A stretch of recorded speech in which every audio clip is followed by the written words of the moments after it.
All right, let's pick up then from that coverage with reporter Linda Mnisi. The president of Congress, the president rather, of the Congress of Traditional Leaders of South Africa, and that is Kgoshi Mathupa Mokoena. Kgoshi Mokoena, good evening to you, and thanks for your time tonight.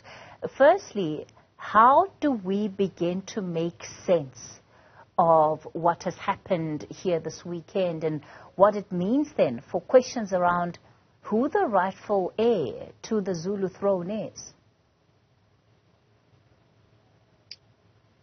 Thank you very much, Kathy, for having me. As Contralesa, usually we don't want to meddle into the affairs of any royal family. All we do is to give support.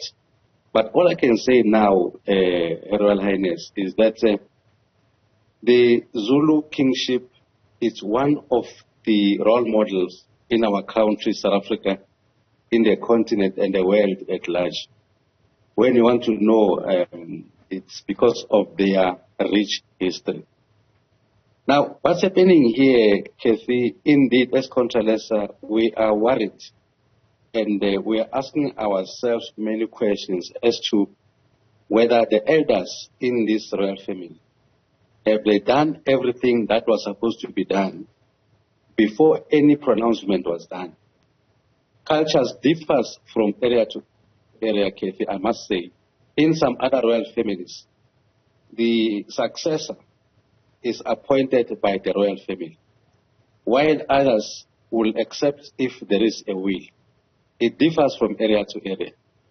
We are concerned, Kathy, that this will divide the Zulu nation, which some of us were very proud of. When you it's talk so about, unfortunate what was taken. When you talk about support that is offered by Contralesa, what would that support look like in this context? Usually, we wait for the inner royal family to identify the successor. Then as Contralesa, we rally behind the decision of that particular royal family. We don't usually say, no, we support this one, we don't support this one.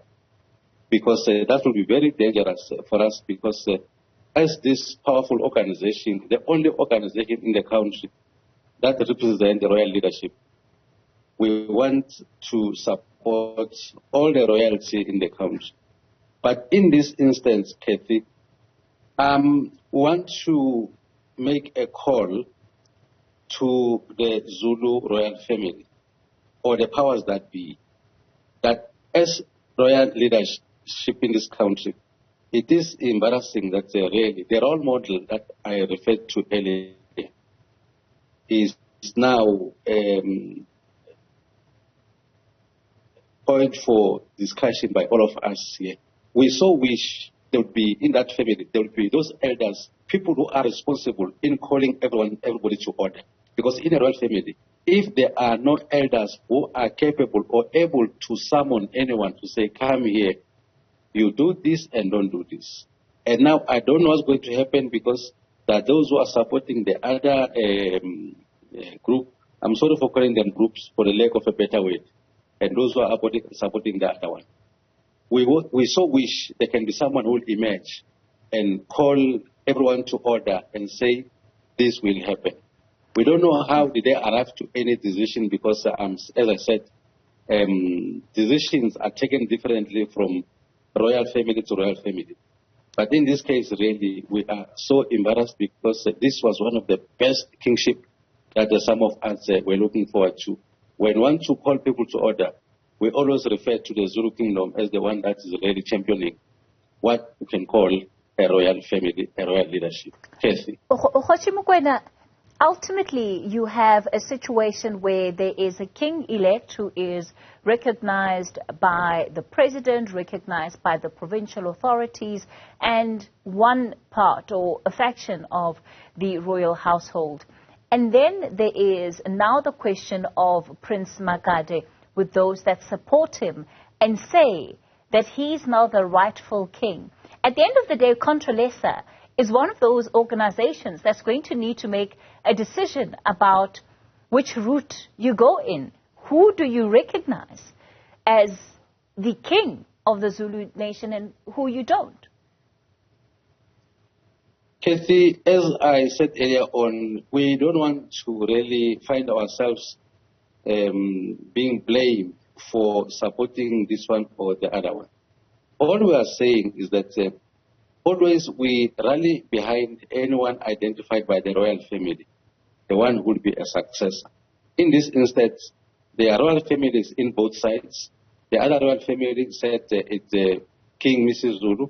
The other one are saying is King Simakade. Therefore, we are as surprised as you, Kathy, and your colleagues there in the studio. Hence, I am saying, as Contralesa, if we are invited, if there was a space for us to be invited, because in Contralesa, we are having encyclopedias and people who know history of Ubukhosi and so on. But unfortunately, it's too late now for us to be invited because some decisions have been taken already.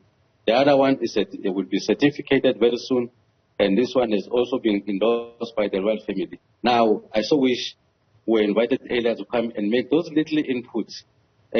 Who knows, maybe would have assisted in this instance. So Kgoshi Mokoena, we need to wrap up soon, but just so that we're clear, is Prince Simakade now referred to, and is he known now as King Simakade? Linda will tell you that he called him during the interview. He called when he was interviewing one of the senior princes there, by calling him Prince Simakade. Linda was called to order to say, please don't call him that, call him King. So I want to tread very carefully as well because, as I said, as Contralesa, I want to be as neutral as we can.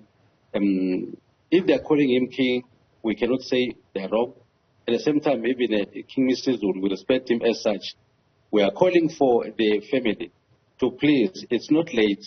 Can't those elders come together and deal with this thing, because it's really embarrassing. All royal leadership in the country, in the continent as well.